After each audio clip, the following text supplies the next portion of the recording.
The time is now to architect a life of excellence. What will we do? Who will we become? We decide today. This is Learn, Do, Become Radio with April and Eric Perry. Let's move onward and upward together.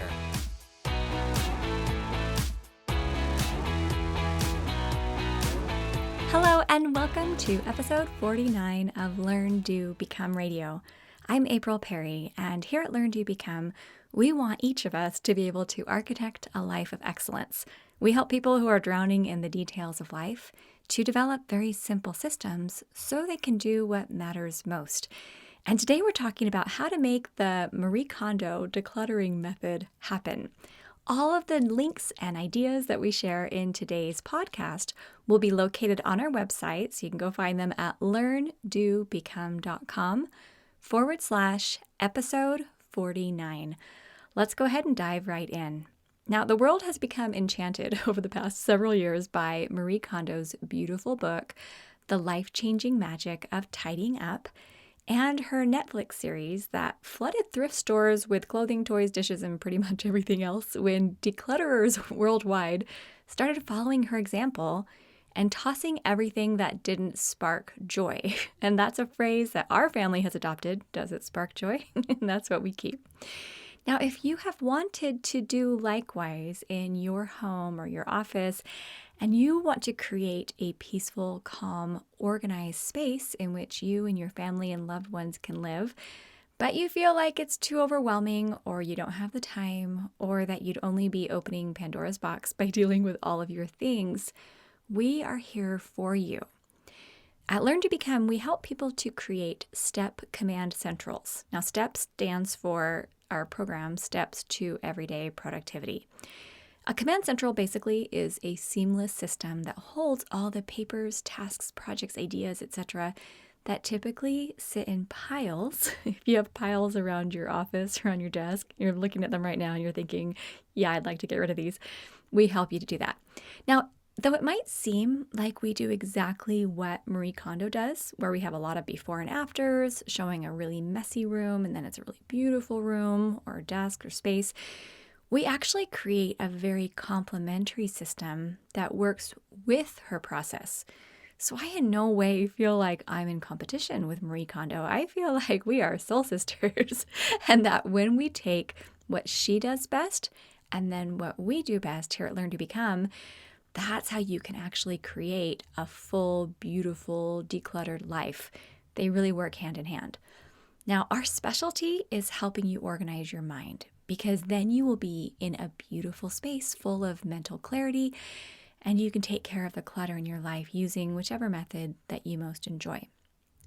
Today, I'm going to walk through Marie Kondo's process and show you exactly how to make it happen in your own home and family using the principles from STEP. I am not trying to replace everything that's in her book. You're definitely going to want to go and get her book, Life-Changing Magic of Tidying Up, or go watch some of the Netflix series and kind of look and see what she's doing, because she shows you great ways to fold things and ways to organize things, and she'll go into much greater depth. But I'm going to give you the overall plan. So if you've been inspired by her and the work she's been doing, you can actually make it happen consistently. First, let's talk about the tools that we will be using today. First is the projects brainstorm list. Second is the next actions list. And third is the routines list. I'll go ahead and just define each of those briefly so you understand what they are. These three tools are part of the full STEP Command Central. Okay, so let's start with the projects brainstorm list. This is where you identify the projects that you want to accomplish, and you sort them by priority. Obviously, we can't do 100 projects at the same time, but we can create a tiered projects list, and that's what I'm talking about right now. Here are the categories I like to use to help me understand a project's priority. First is current. That's what I'm doing right now. Typically, it's about 7 or 8 projects total in my life. Next is in progress or waiting. Those are projects where you have done everything that you can do, but you're waiting for someone else or for a certain date to arrive or something like that. So it's kind of a holding tank for projects that don't depend on you anymore. And then third is the next in line category. Those are the projects that are waiting for you to finish your current ones. And then someday. And that's a lower priority, but projects that you don't want to forget about, but you can't do right now. So those are my subcategories inside of my projects brainstorm list. The next tool is the next actions list. This is a weekly list that organizes very specific tasks that are going to move your projects forward by context, meaning where you are when you are getting the task done. The contexts that I use that were recommended by David Allen in his book, Getting Things Done, are home, phone, computer, errands, and to discuss. We'll have a little example on the show notes page, and you can also come to our free class at learndobecome.com/step if you want to learn more. The third tool is the routines list. This is a list of recurring tasks or events, things that you do over and over again. And we organize those with subheadings like daily, weekly, monthly, quarterly, and yearly. But just the idea that routines are separate from projects, that's just like an aha moment for so many people who come to our classes or participate in our programs online, because often we just kind of lump them all together. But routines and projects are totally different, okay? So as long as you feel pretty good about those three tools, the projects brainstorm list, the next actions list, and the routines list, then we are ready to move on. So I want to talk for a moment about the KonMari method. That's what Marie Kondo uses. Now, many professional organizers recommend that we declutter our homes and offices by starting in one spot and then moving in a clockwise direction. That has actually worked really well for me and my family, and I still do that most of the time. But the KonMari method has worked really well for us too, so I think it's however you decide you want to do it. But here's how KonMari.com describes their process. It says, the KonMari method encourages tidying by category, not by location, beginning with clothes, then moving on to books, papers, kimono, which are miscellaneous items, and finally, sentimental items. There isn't one right way to organize, but if you're thinking the KonMari method would work well for you, the rest of this podcast is going to explain how you would then implement it using your STEP Command Central. So I have 4 steps we're going to go through today. Step 1. Identify and choose the priority level for the projects involved. If I were creating a projects list at this point for decluttering my home, it might look something like the following, and you could write this down in a digital note or on a piece of paper, wherever you would like. But the current project, I'd probably just pick one out of all the things that we're going to be doing to clean the house, get everything decluttered. The first one that's recommended by Marie Kondo is clothing. So I would say, all right, getting the clothing decluttered would be on my current projects list. Then next in line, I would have books and papers.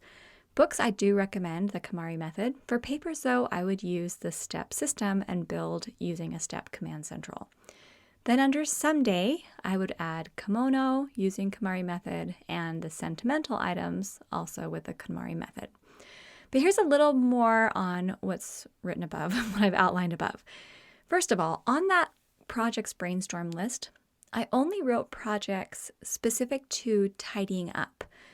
But your full projects list would most likely include a variety of projects.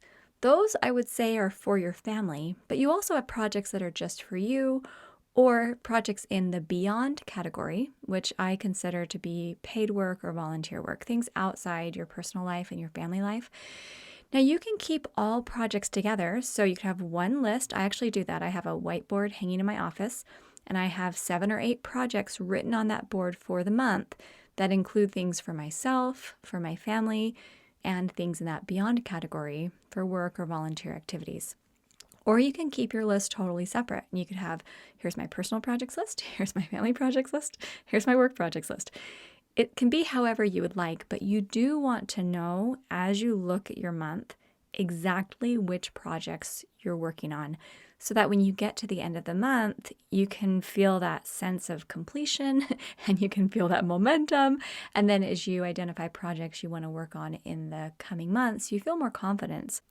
One other concept I didn't explain before, but I might want to clarify right now, is the definition of a project. A project is a multi-step task that can actually be checked off and completed. So again, it's different from routines. It's not done over and over again. It's a one-time deal, but it's something that you typically can't do in one sitting. So when I look at a book like Marie Kondo's and I see this vision that she's creating for us, my mind automatically starts breaking it down into projects. When you can look at something that you're going for, whether it's building a business or building a strong family, building a new house, or making a move for your family to a different location, that's got a lot of sub projects in it. Those are big dreams, things you're working towards. But the building blocks are projects.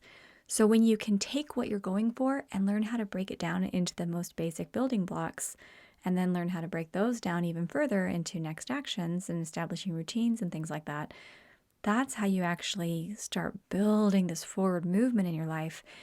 And then you think, well, whatever I'm dreaming of, I can actually accomplish, and you start feeling pretty excited. Now, a complete current projects list has about 7 or 8 projects for the month divided into those 3 categories: me, my family, and beyond. And the goal is for the whole list to look doable within a month's time, given the responsibilities on your plate. If you know you're going to be traveling 8 times this month and you've got graduations going on or something else happening and you're hardly going to have any time to work, it's really not an ideal time to declutter your whole house. But if you have a little more space or a couple free Saturdays or something like that, then you could say, okay, these projects are actually doable. Now, the reason I put STEP on there for papers instead of just KonMari method is because that's our specialty here at Learn to Become. People actually are coming to us a lot and saying, I used Marie Kondo for getting rid of a lot of stuff, but I need more on the papers. Now, from what I've read in The Life-Changing Magic of Tidying Up, she recommends getting rid of as many papers as possible, which we agree is the key. But if you are looking to know what exactly to do with all the papers that you need to keep, that's where we come in, because it's not just about having a good filing cabinet. Some papers you need to hold on to until a specific date. Some papers you need to access whenever you work on a specific project, but you're not sure when that's going to be. Some papers you don't even want to keep, but you know you have to, but you only need to keep them for a few months. So if you can have a really simple system to help you know exactly where to put things and then where to find them so you're never digging through piles again, that is what we teach. I'm so excited about it, which I know sounds weird that I'm so thrilled about what to do with papers. It's really fun. Okay, now you may also want to create feeder lists for personal, family, and the beyond projects. I love the concept of a feeder list. We talked about next in line and someday. I even have an entire separate note inside of Evernote. I use evernote.com for someday personal projects, someday way later business projects, things like that, because there are so many ideas out there that are amazing. But as I'm getting more focused in my life, hundreds and hundreds of projects are having to move off my current next in line, even my someday list, into that way later someday. So having those someday, way later, maybe when I'm retired, that type of thing, you can have all types of levels. But the idea is that you want the projects on your current and next in line lists specifically to be so focused that when you even look at them, you know they're going to help you move in the right direction. Let's go ahead now into step 2, which is to identify your next actions. Now, chances are that you are not going to start right this minute on your first project. And let's say your first project is getting all your clothing decluttered, which is a great one. But let's think about why we might not want to jump right into the project this minute. Now, maybe you have some decisions to make first, like, well, what's the style I'm really going for in my life? Now, am I actually going to get rid of all those clothes I haven't been able to fit into for years, but I just keep them at the front of my closet, hoping that maybe I'll fit in them one of these days or something like that? Or am I going to say, actually, let's just get rid of those. Let's start fresh. And then if I need a different size, I can. But let's just have clothes that fit me. Or maybe you want the whole family to do this together and you need to get them on board. Or maybe there's a ton of stuff in your bedroom that you want to move out first, so there's actually room to sort. Because if you're getting out all of your clothes and you're putting them on your bed, but right now your bed already has something else on it, you might need to take care of that first, like laundry. When Eric and I first got married, we rented this apartment that had a California king-size bed in it. And we only slept on like a fourth of the bed. And we just laid all of our clean laundry on the other side. We never folded it. So we would go to bed at night and we'd like have all this laundry on one side of the bed and then we would sleep on the other side. And it was really not very romantic. So now we have no more laundry on the bed and we just have a queen size right now. But anyway, okay, totally deviation. Okay, let's go ahead and talk about another. Oh, or maybe you need to clear the trunk of the car so you could put the clothes in there that you'd like to donate. You know, there's always some type of reason in your mind, like, oh, I'll do that when this or when that. So we may want to boil it all the way down and figure out what is that next action. So to identify your very next action on this first project, you just ask yourself this question. What is one thing I could do in 10 minutes or less to start moving this project forward? Should you set a date on the calendar, have a conversation with your family, maybe talk with a good friend about what's stressing you out about the project, or prepare the environment to make sorting easier? If there is anything stopping you from making progress, you just boil your next step down to the most basic task so you couldn't procrastinate even if you tried. Then once you've found that very specific next action, you're going to put it on that next actions list we created. That was one of the tools we discussed earlier. That's organized by where you are when you're getting it done.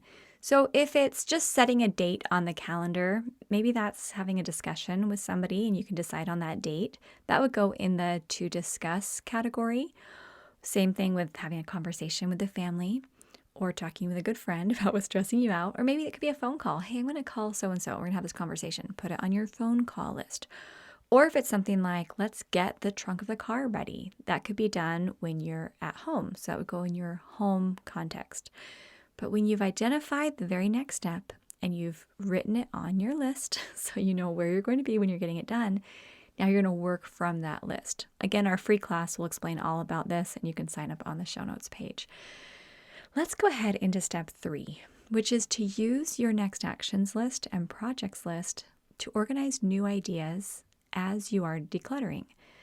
This part is so important. And while obviously in that class we explain more detail, I want to explain why this is so essential. Imagine that you are right now pulling out all your clothing and you're making that big mountain on your bed. But while you're doing that, you realize a few things. You really need to buy some new socks and underwear. The closet light switch is broken and needs to be repaired.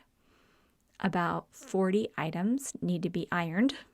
And a package you found underneath your shirts was supposed to be mailed to your brother for his birthday months ago. Okay. So this is what I mean by feeling like you're opening Pandora's box whenever you start to clean.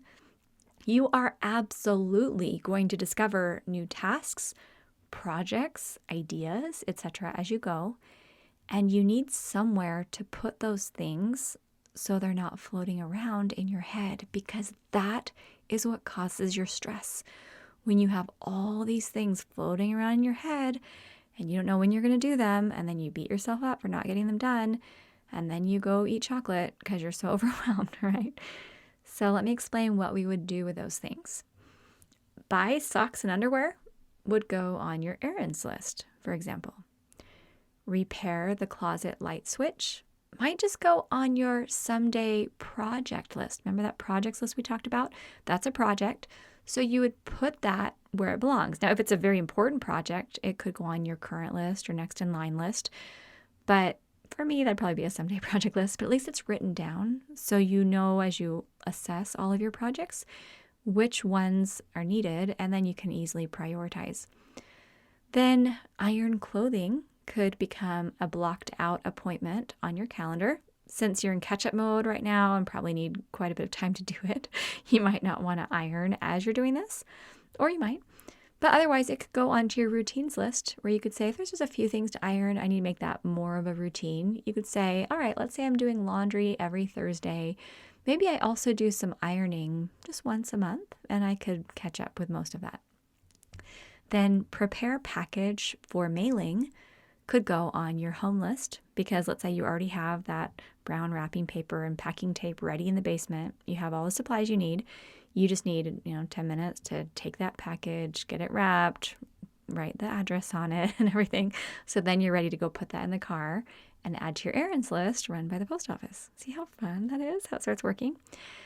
But there's so much confidence that this will give you while you are organizing. There's no fear. You just keep moving.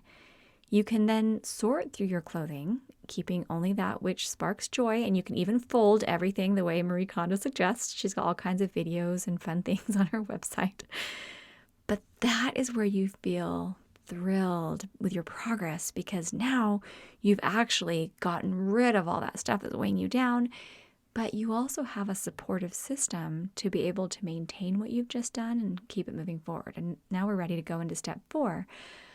When you are finished and you only have kept the clothing that sparks joy, you now want to identify the routines that will help you maintain what you just completed.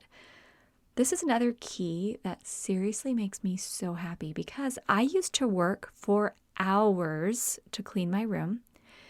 Then I would go back to all my old habits and I would let it get messy again. And then I would start from scratch and clean it all over again. And it was so frustrating. I felt like I was always cleaning my room. Growing up, that's seriously how we worked. We would work really hard and clean something. It would just go back and become a huge mess. And then we just never even felt motivated to clean, because we just thought, well, it's only going to stay that way for like a week, if that. But now it's different. Like, my life is pretty much organized every day, and I don't even spend that much time on it. So let's talk about some of the routines. Let's imagine that you've just gotten your closet totally looking great. You followed what Marie Kondo suggested. She even has a fun way that she recommends that you hang your clothes, and how you put your socks, and she's so cute. I mean, I think she's a genius. She's done a beautiful job. So let's imagine your closet looks like a work of art, and every time you look in it, you think, you're feeling so happy. So then you need to ask yourself this question. What do I need to do every day, week, month, quarter, year, to keep it looking like this? And then you add those ideas to your routines list, which we explained is one of our tools, which you will review weekly. So I'm just going to share a few examples to get you thinking. And it's so great having it on this routines list you're just reviewing, because it's not a checklist and it's not something that's going to stress you out. It's just kind of a recommendation to help you maintain what you've done. Daily, things like hang up my clothes or put them in the appropriate laundry basket. Like, we have one for lights and we have one for darks, and then I have one for things to hand wash. And do that as soon as you take it off. I know sometimes at the end of the day, you just want to take off your clothes and throw them on the floor. Or I used to hang them over my desk chair. I had a desk in my room, and I would just hang all my clothes over. There were like 85 things hanging on that chair or resting on the chair. Or we had someone who said, I want to run on my treadmill, but it's covered with clothing. Okay, so instead, just get in the habit where no matter how tired you are, when you take off something that's clean, you just hang it up and put it right back.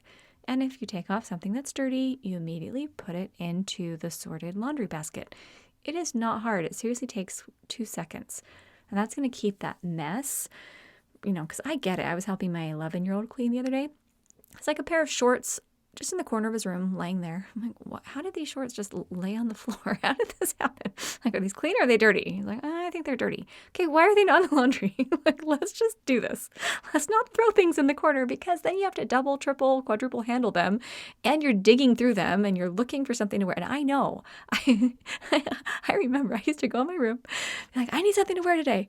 And there's just stuff all over the floor. So I'd be picking things up. What's dirty? What's clean? What's right? And like, that just takes time, and it's really discouraging. Okay, so daily hang up clothes. Okay, weekly, wash the dirty laundry. fold my laundry as soon as it gets out of the dryer and put it back where it belongs. Or if you can't, because I get it, sometimes we've got laundry that just sits there for 5 days or something like that. At least shake out what could get wrinkled as soon as you open the dryer so you don't have to go iron it or put it back in the dryer. Let's just, keep it as folded as we can. Maybe vacuum the closet each week. Maybe tidy anything else that's gotten out of place. Just do a quick assessment. All right, monthly, hand wash necessary items, iron anything that needs to be ironed. That works for us usually monthly. Quarterly, donate any clothes from the previous season that you didn't wear. And maybe dry clean any coats or dresses or things like that. I don't do a ton of dry cleaning. I try to buy things that are, not easily soiled and things that can last for a while, because it's not even just so much the cost of maintaining it. I mean, obviously that's something to consider, but it's also just the time that you're spending going back and forth to dry cleaners. And then maybe purchase any additional clothing needed for the upcoming season. Like as I'm recording this, we're about to go into summer and I need some new t-shirts and sandals and things like that. And it's a great time to kind of write a little list, put it on my errands list, replenish. And then yearly, things like a thorough cleaning of the closet. I do like about once a year, kind of just take everything out, wipe down all the shelves, clean it all out, replace things like nylons or underclothing or socks or whatever, and just get a fresh look to your closet. Doesn't have to cost a lot of money or take a lot of time, but just doing a really thorough clean out once a year, it's really nice. And you can put that as a calendar trigger as well if you want. All of these routines, again, are intermingled with your other routines on your list. So clearly it's not just maintaining clothing that we need to do. We also have the kitchen items and all the things that we are doing with meal planning and the outdoors and your car repair and all the things you need to do for your business. I mean, sometimes when you look at a routines list, you can think, wow, there's a lot of stuff that I do. And of course, the more we simplify our lives, the fewer routines we have, which is great.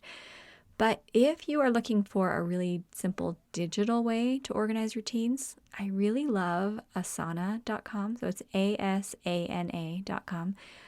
Right now I'm using their free version, but I organize all my routines on there so I can create calendar triggers if needed. And it just brings such peace of mind because I know if I can just do a few things to maintain my work, I'm saving a ton of time in the future. Then you can declutter and organize, but you really don't have to do much.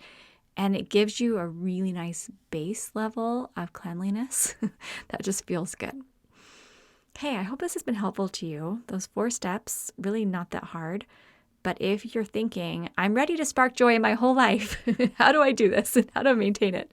I just gave you the blueprint. I don't know if you've heard about our 25,000 step Command Central challenge, but we are on a mission to create a step Command Central on every desk. We're starting with 25,000 because really, if you organize your mind, then your space and your life will naturally follow. So if you would like to learn more about the challenge, come to learndobecome.com/step 25K. So step 25K. Or you can just sign up for a free class at learndobecome.com/step. Also, for all of the links that we've talked about today and to be able to see a written outline of what I just talked about, go to learndobecome.com/episode 49. We're so glad you're here with us at Learn to Become. I know that it's very common to feel like you're drowning, to feel overwhelmed, to feel like there's too much to think about and there's so much that needs you.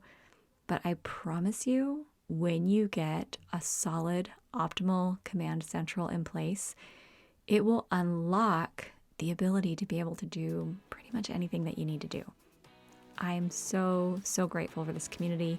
Sending so much love. We'll see you soon at learndobecome.com.